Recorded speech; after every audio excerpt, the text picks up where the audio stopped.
ॐ श्री गणेशाय नमः। ॐ श्री उमामहेश्वराय नमः। ॐ श्री नर्मदेश्वर महादेवाय नमः। बोलिए श्री गौरी शंकर की जय। आप सभी का राम दर्शन चैनल में हार्दिक स्वागत है। आज हम सभी श्रवण करने वाले हैं भगवान श्री शिव के 12 अवतारों की पावन कथा।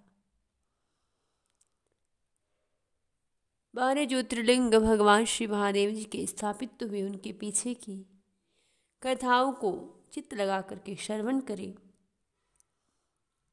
आइए सर्वप्रथम उनको वंदन करें।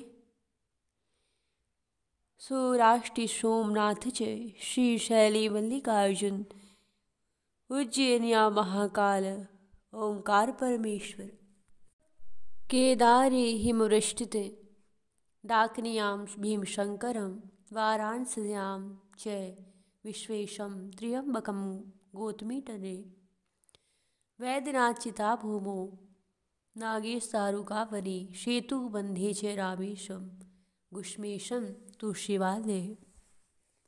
अर्थात सौराष्ट्र में सोमनाथ विराजमान है, श्रीशैल में मल्लिकार्जुन, उज्जैन में महाकाल जी, ओंकार में परमेश्वर, हिमवत पृष्ठ में केदारनाथ और डाकने में भीमशंकर, वाराणसी में विश्वनाथ, गौतमी के तट पर त्र्यंबकम नाथ और चिताभूमि में वैद्यनाथ, दारुकावन में नागेश, सेतुबंध में रामेश्वर एवं शिवालय में गुष्मेश्वर ज्योतिर्लिंग विराजमान है।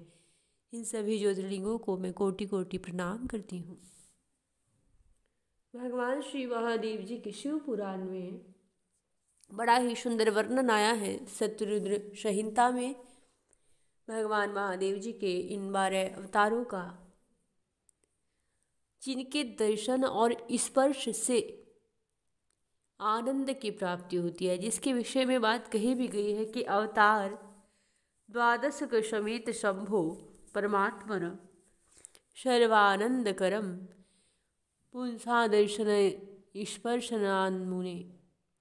भगवान शिव महादेव की शिव पुराण की कोटि रुद्र संहिता में संपूर्ण जगत को ही लिंगभूत माना गया है। सर्वलिंगमयी भूमि सर्वलिंगमय जगतम लिंगमयानि तीर्थानि सर्वे लिंग प्रतिष्ठितम।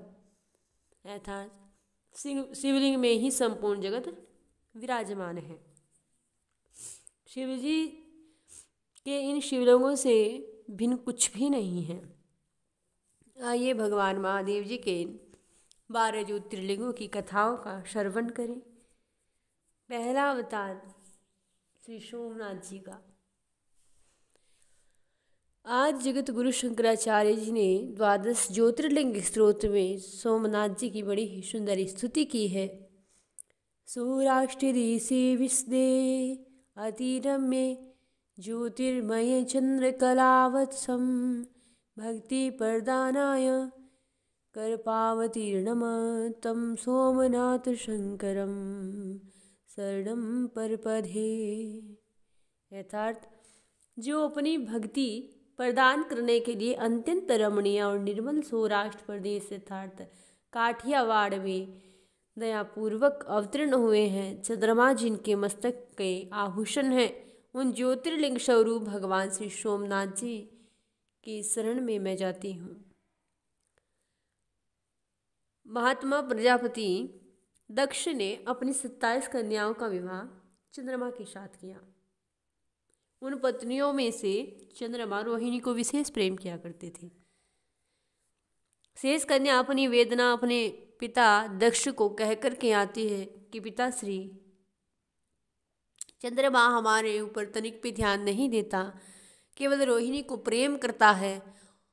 और दक्ष पुत्रियों के कहने पर चंद्रमा को समझा कर के आए, लेकिन चंद्रमा शिवमाया से मोहित हो करके दक्ष की बातों पर कोई ध्यान नहीं दिया। फलस्वरूप दक्ष प्रजापति ने उन्हें क्षय रोग का श्राप दे दिया और चंद्रमा की क्षीणता से पूरे जग में हाहाकार मच गया। देवता लोग ब्रह्मा जी की शरण में गए। ब्रह्मा जी ने कहा कि यदि चंद्रमा प्रवास क्षेत्र में जाकर के भगवान महादेव जी की आराधना करे, ज्योतिर्लिंग बना करके, शिवलिंग बना करके उस शिव जी की आराधना करे, भगवान महादेव के लिंग स्वरूप को आराधे, तो उन्हें अवश्य ही लाभ होगा। चंद्रमा ने ऐसा ही किया और प्रभास क्षेत्र में जाकर के शिवार्चन करने लगे। भगवान महादेव जी की सेवा करते, शिवलिंग पर जल चढ़ाते, नित्य प्रति सामने खड़े होकर के जाप करते। और एक समय ऐसा आया, भगवान महादेव प्रसन्न हुए, प्रकट हो गए और वर मांगने के लिए कहा। तब चंद्रमा ने अपना मनोभिलाषित सेनाशक वर मांगा। भगवान आशुतोष ने चंद्रमा को एक पक्ष में प्रतिदिन बढ़ने का वर दिया। पूरे चंद्रमा ने कहा, प्रभु आप गिरजा सहित यहीं पर स्थित रहे। इस क्षेत्र की महिमा बढ़ाने के लिए तथा चंद्रमा के यश के लिए आप शिव वहाँ सोमेश्वर सोमनाथ के नाम से विख्यात हुए। बोलिए श्री सोमनाथ ज्योतिर्लिंग की जय।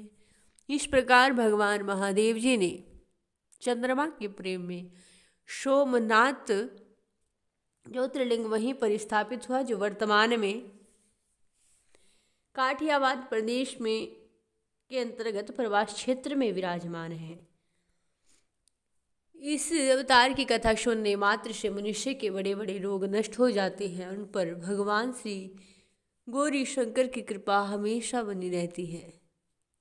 आइए भगवान श्री महादेव जी के मल्लिकार्जुन अवतार की कथा को श्रवण करें।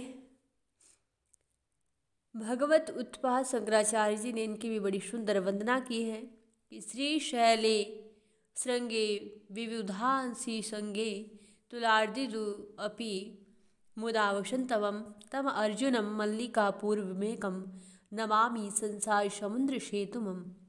यथार्थ जो ऊंचाई के आदर्श भूत पर्वतों से भी बढ़कर ऊंचे श्री शैल पर, शिखर पर, जहाँ देवताओं का अत्यंत समागम होता रहता है, प्रसन्नतापूर्वक निवास करते हैं, तथा जो संसार सागर से पार लगाने के लिए पुल के समान है, सेतु के समान है, उन भगवान एकमात्र प्रभु श्री मल्लिका अर्जुन को मैं नमस्कार करती हूँ। शिष्य महापुराण में बड़ा सुंदर प्रसंग आया है कि पार्वती जी के पुत्र कार्तिकेय जी जब पृथ्वी की परिक्रमा करके कैलाश पर लौटे तो नारद जी ने उन्हें गणेश जी के विवाह आदि वृत्तांत बताए, सुनाए, तो वे क्रुद्ध होकर के क्रोंच पर्वत पर चले गए। अब भगवान शिव और पार्वती जी भी इस स्नेह सहित कुमार कार्तिकेय के पास गए। उनसे मिलने के लिए माँ जगदम्बा पार्वती ने भगवान महादेव जी से विनय की और दोनों श्री शिव पार्वती कार्तिक जी से मिलने के लिए चले। किंतु वहाँ उस स्थान पर अपने पुत्र के न मिलने पर माँ पार्वती ने व्याकुल होकर उन्होंने वहाँ अपनी ज्योति स्थापित कर दी और वहाँ से अपने पुत्र को देखने के लिए अन्य पर्वतों पर जाने लगे। परंतु अमावस्या के दिन शिवजी और पूर्णिमा के दिन माता पार्वती वहाँ निश्चय ही जाती रहती है। इसी दिन से मल्लिकार्जुन में भगवान शिव जी का ज्योतिर्लिंग प्रसिद्ध हुआ, और यह ज्योतिर्लिंग मद्रास प्रांत के कृष्णा जिले में कृष्णा नदी के तट पर श्री शैल पर्वत पर है। इसे दक्षिण का कैलाश भी कहा जाता है। दक्षिण के कैलाश के नाम से भी इस तीर्थ को जाना जाता है। बोलिए श्री मल्लिकार्जुन ज्योतिर्लिंग की जय। भगवान श्री महाकाल की कथा का श्रवण करें। सर्वप्रथम उनकी वंदना करते हुए अवंतिकायां विहितावतारमं मुक्ति प्रदनाय च सज्जनाम अकाल मृत्यु परिरक्षणार्थ वंदे महाकाल महासुरेशम। अर्थात संत जनों को मोक्ष देने के लिए जिन्होंने अवंतीपुरी उज्जैन में अवतार धारण किया, उन श्री महाकाल नाम से विख्यात श्री महादेव जी को मैं काल मृत्यु से बचने के लिए नमस्कार करती हूँ। इनकी कथा इस प्रकार है। अवंती भगवान अवंती नामक नगरी भगवान महादेव जी को अत्यंत प्रिय है, जो बड़ी ही पवित्र और संसार को भी पवित्र कर देने वाली है। उस नगरी में एक वेद पाठी ब्राह्मण निवास करता था। उसके 4 पुत्र थे, देवप्रिय, प्रियमेधा, सुकर्त और सुवर्त। उस समय रतनमाल पर्वत पर एक दूषण नाम का दैत्य आया हुआ था। उसका राज्य था और वह वैदिक धर्म का विरोधी था। काल क्रमानुसार दैत्य ने उस नगरी पर आक्रमण किया, उसको घेर लिया। ब्राह्मणों ने कोई अन्य उपाय न जान करके भगवान महादेव जी की शरण ली, पार्थिव लिंग बनाया, पूजन प्रारंभ कर दिया। उसी समय दूषण नाम के दैत्य ने उस पर भी टूटना चाहा, उस पर भी प्रहार करना चाहा, किंतु उन ब्राह्मणों ने दैत्यों का वचन सुना ही नहीं, क्योंकि वे तो महादेव जी के ध्यान में मग्न थे। और जो ही वह दुष्टात्मा दूषण उन ब्राह्मणों को मारने के लिए दौड़ा, तो ही उस पार्थिव मूर्ति के स्थान पर भयानक शब्द करते हुए गड्ढा हो गया और उसी गर्त से विकट रूपधारी भगवान श्री देवादिदेव महाकाल वहाँ पर भक्तों के लिए प्रकट हो गए और उनकी हुंकार मात्र से सेना सहित दूषण को तत्काल भस्म कर दिया। भगवान श्री महादेव जिस प्रकार महाकाल नाम से सुशोभित हुए, बोलिए श्री महाकाल भगवान की जय।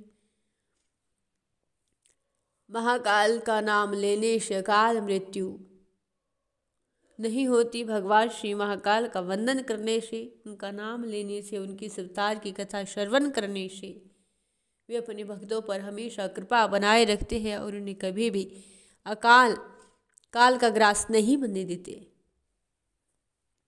यह ज्योतिर्लिंग मालवा प्रदेश में शिरुपा नदी के तट पर उज्जैन नगर में विराजमान है, जो अवंतिकापुरी के नाम से भी विख्यात है। यह राजा भोज, उद्यन, विक्रमादित्य और भर्तहरि एवं महाकवि कालिदास की साधना स्थली भी रही है। इस महाकाल की नगरी में अनेकों ने आराधना की है। आइए भगवान श्री महादेव के ओंकारेश्वर ज्योतिर्लिंग की कथा को श्रवण करते हैं और वंदन करते हुए इनकी कथा चित्त लगा करके श्रवण करें। कावेरी का नर्मदायो पवित्रे समागमे सज्जन तरणाय सदैव माधात्रपुरे वसंतम ओंकार विषम शिवमेघमिहे। अर्थात जो सत्पुरुषों को संसार सागर से पार उतारने के लिए कावेरी और नर्मदा नदी के पवित्र संगम के निकट मानधाता के पुर सदा निवास करते हैं, उन अद्वितीय कल्याणमय भगवान ओंकारेश्वर को मैं प्रणाम करती हूँ, उनका स्तवन करती हूँ। भगवान महादेव जी के शिव पुराण में प्रसंग आया है कि किसी समय देवर्षि नारद ने गोकर्ण तीर्थ में जाकर के वहाँ उन गोकर्ण नामक शिव जी की बड़ी पूजा की, पूरे विंध्याचल पर्वत पर उनकी आराधना की। तब विंध्य पर्वत को यह अहंकार हो गया कि मुझ में सब कुछ है तथा किसी भी प्रकार की न्यूनता नहीं है। इससे विंध्य पर्वत नारद जी के समक्ष आकर के खड़ा हो गया और उसने मनुष्य रूप में अपनी अहमता प्रकट कर दी। और तब उसके इस भाव को देखकर के नारद जी ने कहा, तुम अवश्य ही सभी गुणों में आकर हो, परंतु सुमेरु पर्वत सबसे ऊंचा है। यह सुनकर विंध्याचल पर्वत को बहुत दुख हुआ एवं बड़े प्रेम से वह ओमकार नामक शिवलिंग की पार्थिव मूर्ति बनाकर पूजा करने लगा। और भगवान शिव महादेव प्रकट हुए। उन्होंने वर मांगने के लिए कहा। भगवान महादेव को प्रकट देख करके ऋषियों, मुनियों और देवताओं ने उनसे वही निवास करने की प्रार्थना की। फलस्वरूप भगवान महादेव ओंकारेश्वर नाम से विख्यात हुए और आजकल यह मालवा प्रांत में नर्मदा नदी के तट पर विराजमान है। यहाँ ओंकारेश्वर एवं अमलेश्वर के 2 पृथक पृथक लिंग हैं, परंतु ये 2 लिंग ही एक रूप माने जाते हैं। बोलिए श्री ओंकारेश्वर ज्योतिर्लिंग की जय। जो ओंकारेश्वर ज्योतिर्लिंग की इस कथा का श्रवण करता है, भगवान महादेव कहते हैं, वह मेरी कृपा का पात्र बन जाता है। आइए भगवान महादेव के केदारेश्वर ज्योतिर्लिंग को वंदन करते हुए इनकी कथा का श्रवण करें, जो शिवपुराण में इस प्रकार आई है। धर्मपुत्र नर और नारायण जब बद्रिकाश्रम में जाकर के पार्थिव पूजन करने लगे तो वहाँ उनकी प्रार्थना से भगवान महादेव प्रकट हुए। कुछ समय पश्चात एक दिन भगवान महादेव प्रसन्न होकर के उनसे वर मांगने को कहा तो लोक कल्याण के लिए नर नारायण ने उनसे प्रार्थना की कि हे देवेश, यदि आप हम पर प्रसन्न हैं तो स्वयं अपनी पूजा अपने रूप में पूजा के निमित्त सर्वदा यहाँ स्थित रहे। तब उन दोनों ने के ऐसा कहने पर भगवान महादेव केदार नामक स्थान में साक्षात महेश्वर ज्योतिर्लिंग रूप हो गए और वहाँ स्थित हुए और उनका वहाँ केदारेश्वर नाम पड़ा। वर्तमान समय में श्री केदारनाथ हिमालय के केदार नामक श्रृंग पर स्थित है। इस प्रकार भगवान श्री केदारनाथ के इस पावन चरित्र को श्रवण किया। इस केदारनाथ तीर्थ में भगवान महादेव जी के इस केदारेश्वर का पूजन जिसने भी किया है भक्ति भाव से, भगवान श्री महादेव जी को वह अत्यंत ही प्रिय है। भगवान महादेव जी कहते हैं कि केदारेश्वर में भक्ति रखने वाले जो पुरुष वहाँ की यात्रा प्रारंभ करके उनके पास पहुँचने से पहले ही मार्ग में मर जाते हैं, वे भी मोक्ष पाते हैं। इसमें विचार करने की आवश्यकता नहीं है। केदार तीर्थ में पहुंचकर वहाँ प्रेम पूर्वक केदारेश्वर की पूजा करके वहाँ का जल पी लेने से के पश्चात मनुष्य का फिर जन्म नहीं होता, वह भगवान महादेव जी के विचल धाम में चला जाता है। इस प्रकार भारतवर्ष में संपूर्ण जीवों को भक्ति भाव से भगवान नर नारायण की तथा केदारेश्वर शंभु की पूजा करनी चाहिए। अब भगवान श्री महादेव जी के भीम शंकर अवतार की कथा का श्रवण करें, जो इस प्रकार है। श्री शिव महापुराण में ऐसी कथा है कि पूर्व समय में एक भीम नामक एक बड़ा ही वीर राक्षस था। वह कुंभकर्ण और करकटी नामक राक्षसी से उत्पन्न हुआ था। भगवान श्री विष्णु का विरोधी था, क्योंकि उसके पिता कुंभकर्ण का भगवान श्री राम जी ने वध किया था। अतएव वह श्री हरि को पीड़ा देने के निमित्त उग्र तप करने के लिए वन में चला गया और ब्रह्मा जी से वर पाकर के उसने समस्त पृथ्वी को अपने अधीन कर लिया। समस्त देवता भगवान महादेव जी के शरण में आई अपनी वेदना प्रकट की।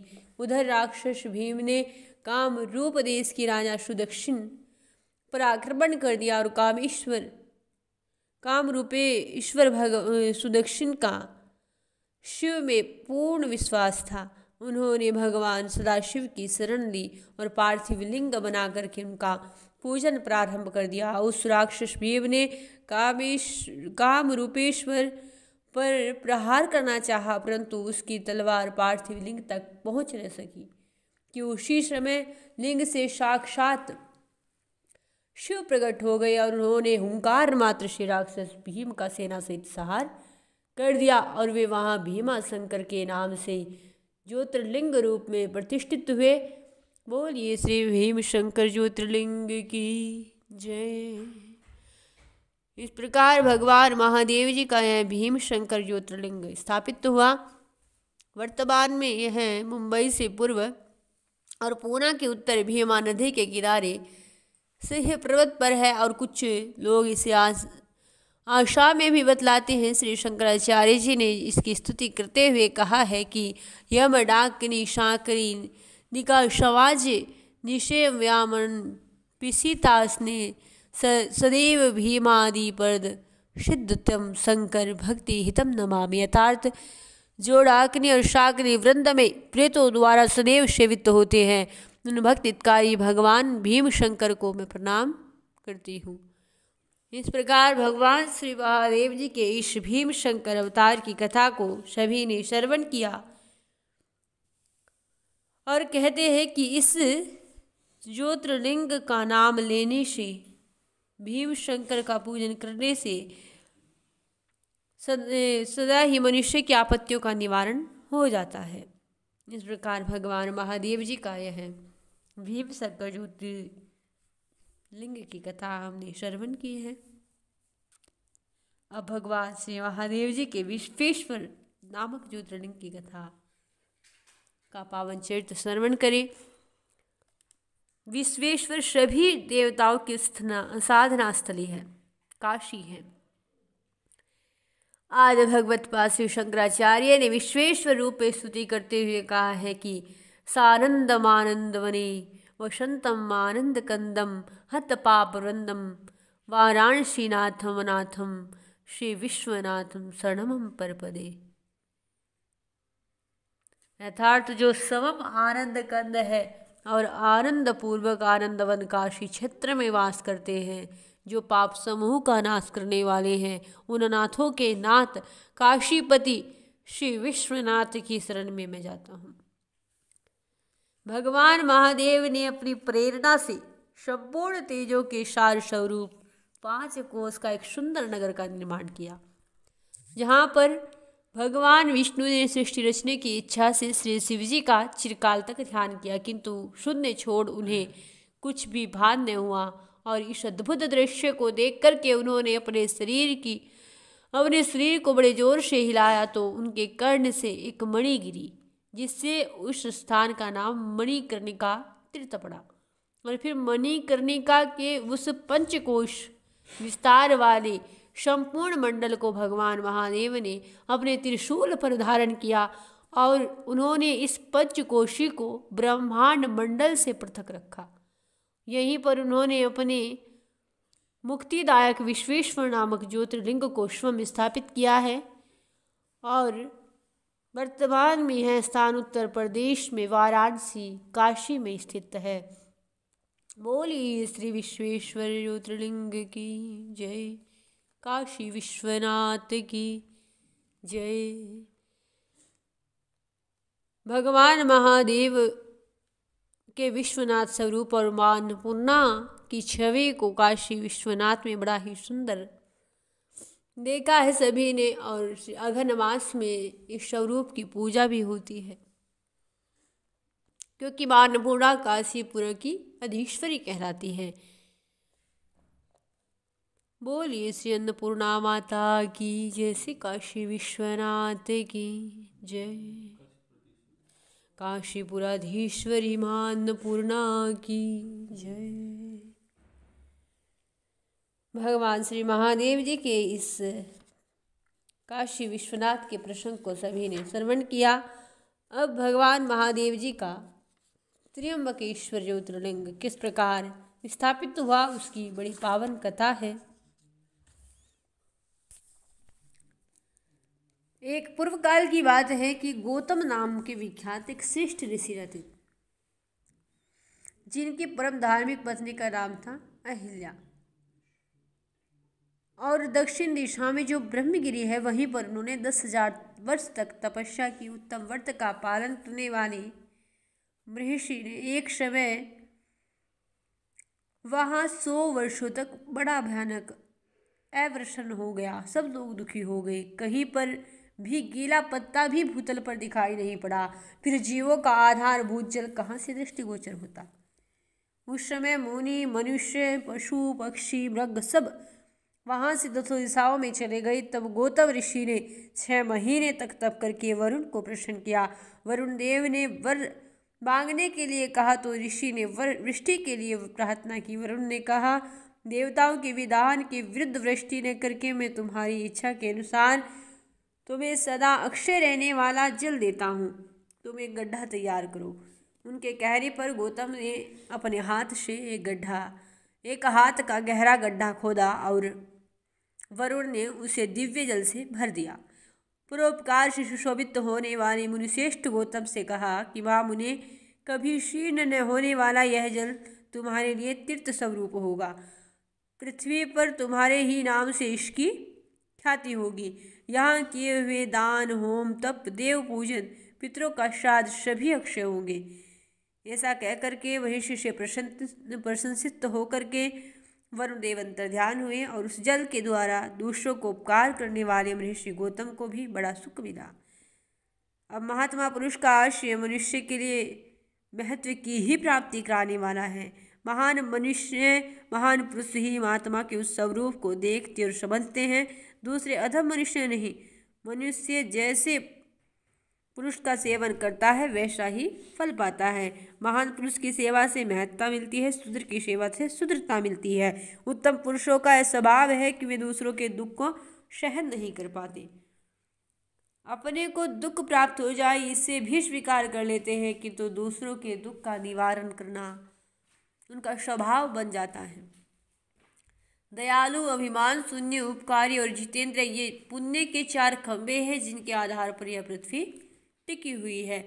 निरंतर गौतम जी वहां से परम दुर्लभ जल को पाकर के विधि पूर्वक नित्य नैमित्तिक कर्म करने लगे और उन मुनीश्वरों ने वहां नित्य होम की सिद्धि के लिए धान, जौ और अनेक प्रकार के निवार बो दिए और तरह तरह के धान्य, भांति भांति के वृक्ष, अनेक प्रकार के फल फूल वहां पर लहरा उठे। यह समाचार सुनकर के वहां दूसरे भी ऋषि लोग आकर के रहने लगे। पशु पक्षी बहुसंख्यक जीव रहने लगे और वह वन उस भूमंडल में बड़ा सुंदर बन गया। उस अक्षय जल के संयोग से अनावृष्टि वहां के लिए दुखदायिनी नहीं रही। उस वन में अनेक प्रकार के शुभ कर्म परायण ऋषि अपने शिष्य, भार्या, पुत्र आदि के साथ वास करने लगे। उन्होंने कालक्षेप करने के लिए वहां धान बो दिए। गौतम जी के प्रभाव से उस वन में सबोर आनंद छा गया। एक बार की बात है, वहां गौतम जी के आश्रम में जाकर वास करने वाले ब्राह्मणों की स्त्रियां जल के प्रसंग को लेकर अहिल्या पर नाराज हो गई। उन्होंने अपने पतियों को उकसाया और उन लोगों ने गौतम का अनिष्ट करने के लिए गणेश जी की आराधना की। भक्त पराधीन गणेश जी प्रकट हुए, पर मांगने के लिए कहा। तब वे बोले कि भगवान, यदि आप हमें वर देना चाहते हैं तो कोई ऐसा उपाय कीजिए जिससे समस्त ऋषि डांट फटकार कर गौतम को आश्रम से ही निकाल दें। अब गणेश जी ने कहा, ऋषियों तुम सब लोग सुनो, इस समय तुम उचित कार्य नहीं कर रही हो। बिना किसी अपराध के उन पर क्रोध करने के कारण तुम्हारी ही हानि होगी। जिन्होंने पहले उपकार किया है उन्हें यदि दुख दिया जाए तो वह अपने लिए हितकारक नहीं होता। जब उपकारी को दुख दिया जाता है तब उससे इस जगत में अपना ही नाश निश्चित है। ऐसी तपस्या करके उत्तम फल की प्राप्ति की जाती है। स्वयं ही शुभ फल का परित्याग करके अहितकारक फल को ग्रहण नहीं किया जाता। ब्रह्मा जी ने जो यह कहा है कि साधु कभी साधुता को और साधु कभी असाधुता को ग्रहण नहीं कर सकता, यह बात निश्चय ही ठीक जान पड़ती है। पहले उपवास के कारण जब तुम लोगों को दुख भोगना पड़ा था तब महर्षि गौतम ने जल की व्यवस्था करके तुम सबको सुख दिया, परंतु तुम इस समय उन्हें दुख दे रहे हो। संसार में ऐसा कार्य कदापि उचित नहीं है। इस बात पर तुम सब लोग सर्वदा विचार कर लो। स्त्रियों की शक्ति से मोहित तुम लोग यदि मेरी बात नहीं मानोगे तो तुम्हारा यह वर्ताव गौतम के लिए तो अत्यंत हितकारक ही होगा, इसमें संशय नहीं है। ये मुनि श्रेष्ठ तुम्हें पुनः निश्चय ही सुख देंगे, अतः इनके साथ छल करना कदापि उचित नहीं है। इसलिए दूसरा वर मांगो। भगवान गणेश जी के कहने पर भी उन्होंने यह बात स्वीकार नहीं की। तब भक्तों के अधीन भगवान श्री गणेश जी बोले कि तुम लोगों ने जिस वस्तु के लिए प्रार्थना की है उसे मैं अवश्य दूंगा, पीछे जो होनी होकर के रहेगी हो जाएगी। ऐसा कहकर के अंतर्ध्यान हो गई और मुनीश्वर इसके बाद उन दुष्ट ऋषियों के प्रभाव से तथा उन्हें प्राप्त हुए वर के कारण जो घटना घटित हुई वह इस प्रकार है कि वह गौतम के खेत में जो और धान थे उनके पास गणेश जी एक दुर्बल गाय बन करके गए। दिए हुए वर के कारण वह गौ कांपती हुई वहां जाकर धान और जौ चरने लगी और इसी समय देववश गौतम जी वहां पर आए और इसलिए मुट्ठी भर तिनके लेकर के उन्हीं से उस गौ को हाँकने लगे। उन तिनकों का स्पर्श होते ही वह गौ पृथ्वी पर गिर पड़ी। अब ऋषि के देखते देखते वो शिष्यन मर गई। वे दूसरे द्वेषी ब्राह्मण तथा उनकी दुष्ट स्त्रियां वहां छिपे हुए सब कुछ देख रहे थे। उस गो के गिरते ही वे सब के सब बोल उठे, गौतम तुमने यह क्या कर दिया, क्या कर डाला। गौतम व्यास से चकित हो गए। अहिल्या को बुलाकर व्यथित हृदय से दुख पूर्वक कहा कि देवी यह क्या हुआ, कैसे हुआ जान पड़ता है। परमेश्वर मुझ पर कुपित हो गए हैं, मैं क्या करूं, कहाँ जाऊं, मुझे हत्या लग गई है। इसी समय ब्राह्मण और उनकी पत्नियां गौतम को डांटने लगे। दुर्वचनों द्वारा अहिल्या भी पीड़ित रहने लगी। उनके दुर्बुद्धि शिष्य और पुत्र भी गौतम को बारंबार फटकारने लगे, धिक्कारने लगे। ब्राह्मण बोले कि अब तुम्हें अपना मुख नहीं दिखाना चाहिए, यहाँ से जाओ। गो हत्यारे का मुख देखने पर तत्काल वस्त्र सहित स्नान करना चाहिए। जब तक तुम इस आश्रम में रहोगे तब तक अग्निदेव और पितर हमारे दिए हुए हव्य को ग्रहण नहीं करेंगे। इसलिए महापापी गो हत्यारे, तुम परिवार सहित यहाँ से अन्य कहीं चले जाओ, विलंब न करो। अब गौतम को उन्हें पत्थर मारना प्रारंभ कर दिया। वे गाली दे दे करके गौतम और अहिल्या को सताने लगे। उनके उन दुष्टों के मारने और धमकाने पर गौतम बोले कि मुनियों मैं यहाँ से अन्य कहीं जाकर रहूँगा। ऐसा कहकर के गौतम तत्काल उस स्थान से निकल पड़े और दूर जाकर के कहीं अपना आश्रम बनाया। वहाँ पर जाकर उन ब्राह्मणों ने उन ब्राह्मणों ने गौतम से कहा कि जब तक तुम्हारे ऊपर हत्या लगी है तब तक तुम्हें कोई यज्ञादि कार्य नहीं करना चाहिए। किसी भी वैदिक देव कार्य पितृनुष्ठान से तुम्हें अधिकार नहीं रह गया है। मुनिवर गौतम उनके कथनानुसार किसी भी तरह एक पक्ष बिता करके उस दुख से दुखी हो बारंबार मुनियों से अपनी शुद्धि के लिए प्रार्थना करने लगे। अब ब्राह्मणों ने कहा कि गौतम तुम अपने पाप को प्रकट करते हुए 3 बार सारी पृथ्वी की परिक्रमा करो, फिर लौट करके यहाँ 1 महीने का व्रत करो। इसके बाद इस ब्रह्मगिरी की 101 परिक्रमा करने के पश्चात तुम्हारी शुद्धि होगी। अथवा यहाँ गंगा जी को ले आकर के उन्हीं के जल में स्नान करो और 1 करोड़ पार्थिव लिंग बनाकर महादेव जी की आराधना करो। फिर गंगा जी में स्नान करके इस पर्वत पर 11 बार परिक्रमा करो। तत्पश्चात 100 घड़ों से के जल से पार्थिव शिवलिंग को स्नान कराने से तुम्हारा उद्धार होगा। अब जैसे ऋषियों की बात सुनी तो वे बोले कि मुनिवरों, मैं आप श्रीमानों की आज्ञा से यहाँ पार्थिव पूजन तथा ब्रह्मगिरि की परिक्रमा करूँगा। ऐसा कहकर के मुनिश्रेष्ठ गौतम ने उस पर्वत पर परिक्रमा करने के पश्चात पार्थिव लिंगों का निर्माण करके उनका पूजन किया। और साध्वी अहिल्या भी इसी प्रकार पति के साथ रह करके उन्होंने भी यह सब कर्म किया और दोनों पति पत्नी भगवान महादेव जी की स्तुति करते हुए उनके पार्थिव ज्योतिर्लिंग की सेवा करने लगे। और तब उस सेवा के प्रभाव से भगवान महादेव और गंगा मैया वहीं पर प्रकट हुए और गंगा जी गौतमी के नाम से और भगवान महादेव त्र्यंबकम के नाम से विख्यात हुए। वर्तमान में यह ज्योतिर्लिंग महाराष्ट्र प्रांत के नासिक जिले में ब्रह्मगिरि के निकट गोदावरी नदी के तट पर स्थित है। सहृदि शीर्षे विमले वसंतम गोदावरी तीर्थ पवित्र देशे यत दर्शना पातक नासम पर्यांति तम त्र्यंबकेश्वरे। जो गोदावरी तट के पवित्र देश में सहृद पर्वत पर विमल शिखर पर वास करते हैं, जिनके दर्शन से तुरंत ही पातक नष्ट हो जाते हैं, उन श्री त्र्यंबकेश्वर ज्योतिर्लिंग का मैं स्तवन करती हूँ। भगवान श्री महादेव जी के इस त्र्यंबकम ज्योतिर्लिंग की कथा को सभी ने श्रवण किया। इस ज्योतिर्लिंग के प्रभाव से भगवान महादेव और माँ उमा प्रसन्न होकर के भक्त के अनेक मनोरथ पूर्ण करते हैं। बोलिए श्री त्र्यंबकेश्वर ज्योतिर्लिंग की जय। आइए भगवान श्री महादेव की वैद्यनाथ ज्योतिर्लिंग की कथा का श्रवण करें। हार्दपीठ वैद्यनाथ धाम तो 12 ज्योतिर्लिंगों में सर्वश्रेष्ठ माना गया है। पद्म पुराण में कहा गया है, हार्दपीठस्य सदृशो नास्ति ब्रह्मांड मंडले। इनकी स्तुति करते हुए इनकी कथा का श्रवण करें। पूर्वांतरे परज्वलन्ते निधाने सदा वसंतम गिरिजासमेतम सुरासुराधिप पादपदम श्री वैद्यनाथम तम नमामि। अर्थात जो पूर्वोत्तर दिशा में चिताभूमि वैद्यनाथ धाम के भीतर सदा ही गिरिजा के साथ वास करते हैं, देवता और असुर जिनके चरण कमलों की आराधना करते हैं, उन श्री वैद्यनाथ को मैं प्रणाम करती हूँ। इनकी कथा इस प्रकार है कि एक बार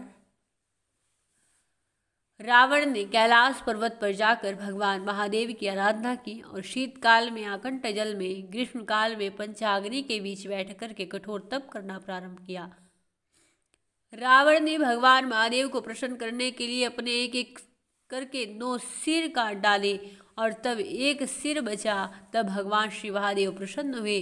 शिव जी को प्रसन्न हुआ जान करके रावण ने उनसे प्रार्थना की कि हे प्रभु, मैं आपको अपनी नगरी लंका में ले जाना चाहता हूँ, मैं आपकी शरण में हूँ। भगवान महादेव ने कहा, अच्छा तुम्हारी यही इच्छा है तो मेरे लिंग को परम भक्ति के साथ अपने साथ ले चलो, पर यह ध्यान रखना यदि तुम कहीं बीच में से पृथ्वी पर रख दोगे तो वहीं पर स्थिर हो जाएगा। तदनंतर रावण ने ज्योतिर्लिंग को लेकर के लंका के लिए चला तो वह प्रबल लघुशंका के वेग से पीड़ित होने लगा और एक गो बालक को वह महालिंग देकर के वह लघुशंका करने लगा, परंतु उस बालक ने भी अधिक देर तक लिंग का भार सहन न कर सकने के कारण उसे पृथ्वी पर रख दिया और उसी समय से वह लिंग वैद्यनाथ ज्योतिर्लिंग नाम से विख्यात हुआ। बोलिए श्री वैद्यनाथ ज्योतिर्लिंग की जय। वर्तमान में यह ज्योतिर्लिंग झारखंड प्रांत के संथाल परगना में स्थित है। यहीं पर भवानी सती का हृदय भी गिरा है, अतः यह 51 सिद्ध पीठों में एक है। संसार में किसी मंदिर के ऊपर में पंचशूल विराजमान नहीं है, लेकिन यहाँ यह विशेषता पाई जाती है। यहाँ ज्योति का वाचक चंद्रकांत मणि आज भी विद्यमान है। बोलिए श्री वैद्यनाथ ज्योतिर्लिंग की जय। आइए भगवान श्री महादेव के नागेश्वर ज्योतिर्लिंग का ध्यान करते हुए उनकी कथा को श्रवण करें। जो इस प्रकार है। पश्चिम समुद्र तट पर स्थित एक वन में दारुक नाम का राक्षस अपनी पत्नी दारुका के साथ रहता था। एक बार बहुत सी नावें उधर से गुजर रही थी जो मनुष्यों से भरी हुई थी। राक्षसों ने उनमें बैठे हुए सब लोगों को पकड़ लिया, बेड़ियों में बंदी बना करके कारागार में डाल दिया। अब उनमें सुप्रिय नाम का एक प्रसिद्ध वैश्य भी था जो उस दल का मुखिया भी था। वह बड़ा ही सदाचारी, भस्मधारी और भगवान महादेव जी का परम भक्त था। एक समय दारुक राक्षस के सेवक ने उस वैश्य के आगे शिवजी का सुंदर रूप देखा तो दौड़ करके उसने वह चरित्र अपने स्वामी को सुनाया। वृतांत सुन करके दारुक वैश्य से समाचार पूछने लगा और कहने लगा कि सत्य सत्य बतलाओ, नहीं तो मैं तुम्हें मार डालूंगा। वैश्य ने कहा, मैं कुछ नहीं जानता। इस पर क्रुद्ध होकर दारुक ने उसे मारने की आज्ञा दी। वैश्य शिवजी का स्मरण कर उनके नाम को रटने लगा और उससे प्रसन्न होकर सदाशिव पाशुपत अस्त्र से सब राक्षसों को मारने लगे। दारुक की सेना मारी गई।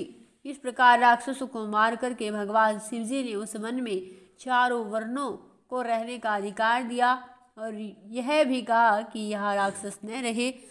यह देखकर दारुका नाम वाली राक्षसी ने वंश रक्षार्थ माँ भवानी से वंदना की, माँ से प्रार्थना की। पुनः पार्वती जी ने भगवान महादेव जी से आग्रह किया तो शिवजी ने भी सहमति प्रकट की और फिर उन्होंने शिवजी से कहा कि इस युग के अंत तक तामसिक सृष्टि रहेगी। दारुका राक्षसी मेरी शक्ति है, यह राक्षसों में वृष्ट होकर राज्य करेगी। और इस प्रकार शिव और पार्वती परस्पर वार्तालाप करते हुए वहीं पर स्थित हो गई।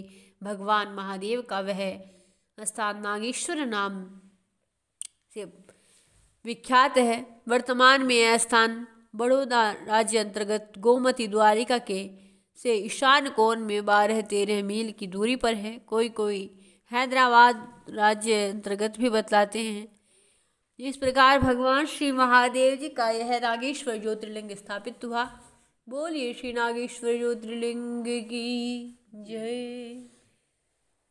इस ज्योतिर्लिंग की कथा स्मरण मात्र से भगवान महादेव और माँ उमा की कृपा बनी रहती है। आइए भगवान श्री महादेव जी के रामेश्वर ज्योतिर्लिंग की कथा का श्रवण करें। वंदन करते हुए सुतार्म पर्णी जल सियोग निबंध सेतु विशेखे शंखे श्री रामचंद्रेण समर्पितम रामेखेश्वरम नियतम नमामि। लिग्थापि विधिवत करी पूजा शिव समान प्रिय मोहिन दूजा। बड़े ही पावन चौपाई भी है श्री रामचरितमानस में।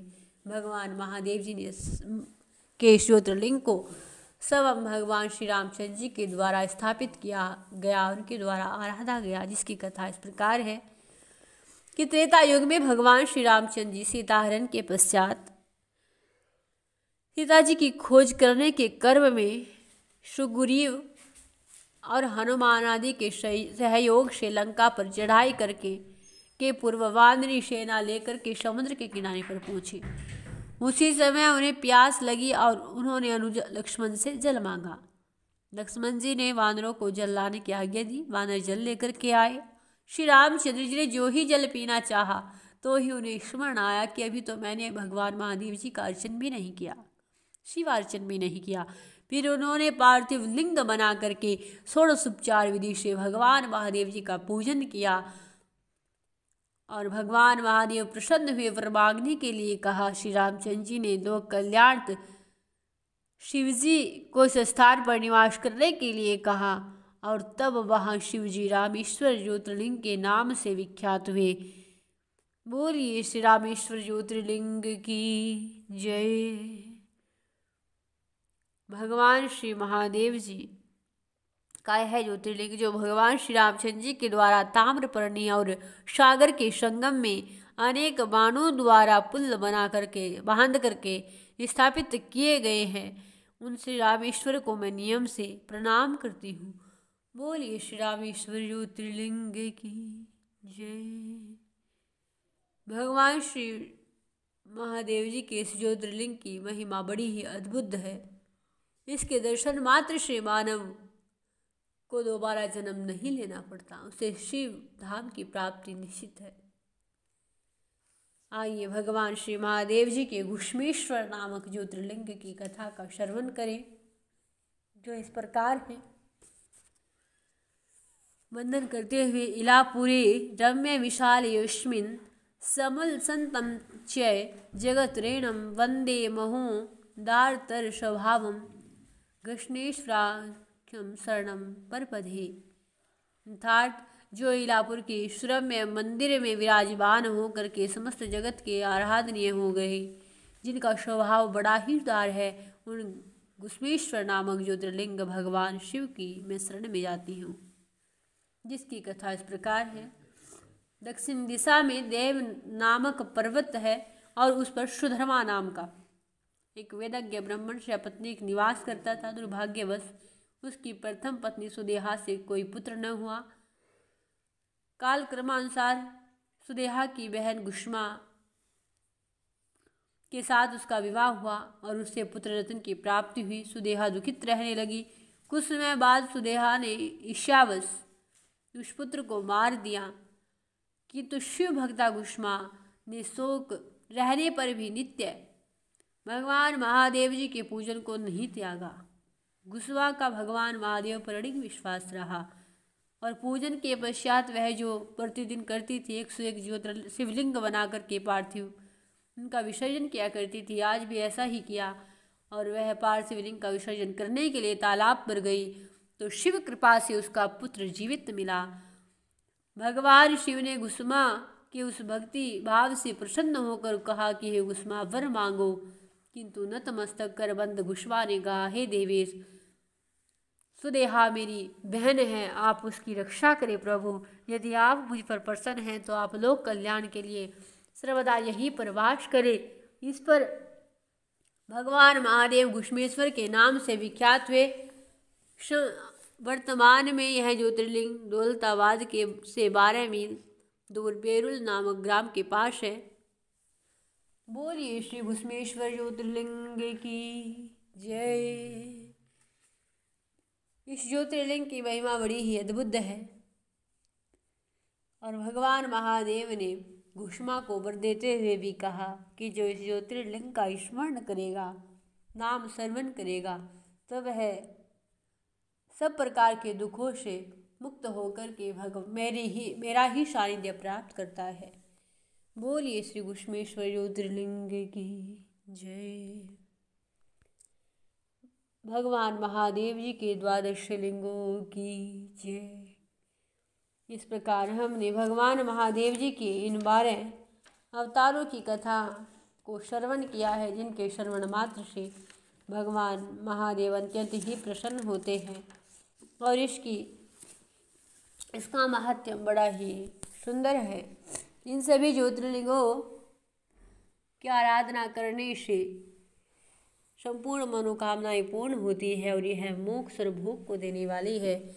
जो इन ज्योतिर्लिंगों की कथा को पढ़ता और सुनता है वह सब प्रकार के पापों से मुक्त होकर के भोग और मोक्ष को पाता है, भगवान श्री महादेव जी का सानिध्य प्राप्त करता है। बोलिए श्री गौरी शंकर की जय।